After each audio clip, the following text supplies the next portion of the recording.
یەکێک لە ڕێگاکانی گەیشتن بە ئارامش سپاسگوزاریە بۆ پەروەردگارەکەت. ئەگەر مشکڵاتی تۆ بە ئەندازەی کەشتیەکە بزانە کە نیعمەتەکانت بە ئەندازەی بەحرێک زۆرە. هەمیشە بڵێ پەروەردگارە، خوایە بەو شتانەی کە پێت داوم ئاگا و ڕازیم کە، تا چکولەی ئەو شتانەی کە نیمە ئارامشم نەیا بەیەکە.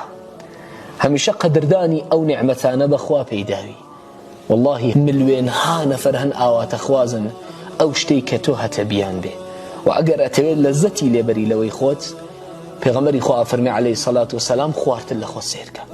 انظروا إلى من أسفل منكم، سەیری ئەو کەسانە بکەن کە لە خوار خۆتانەوە و قەناعەتت ببێ بەو شتەی کە هەتا. قەناعەت یعنی هەموو هەوڵی خۆت بەی، زەحمەتی خۆت بکێشی، ئەو نەتیجەی کە بەدەستێنی پێی ڕازی بی. القەناعەة مال لا ينفد. قەناعەت ماڵێکی نەبڕاوەیە تەواو نابێ. وێ پێغەمبەری خوا سەڵ سەڵەم فێرمانەکە لە دوعاکانە بڵێ خوای گیان قانەعم کە بەو شتەی کە پێت داوم و بەرەکەت بخەناوی. ئەگەر شکرگوزار بی، هەمیشە حسی شادابی و خۆشحاڵی و ڕەزایەتت پێیە. هەمیشە لەزەتە بەی لە ژیانت، تووشی نائومێدی نابی، تووشی ئەفسوردگی و خەم و ناڕەحەتی نابی. و لە هەمووی مهمتر، ئەگەر شکرگوزاری نیعمەتەکان بی، ئەڵڵا فەرمێ بۆت زیاکەم، لئین شەکەرتم لەئەزیدەنەکم. ئەگەر شکرگوزار من ئەو نیعمەتانەتان بۆ زیاکەم. و ئەگەر شکرگوزاری خوابی لە قیامەتیشا ڕزگار دەبێ.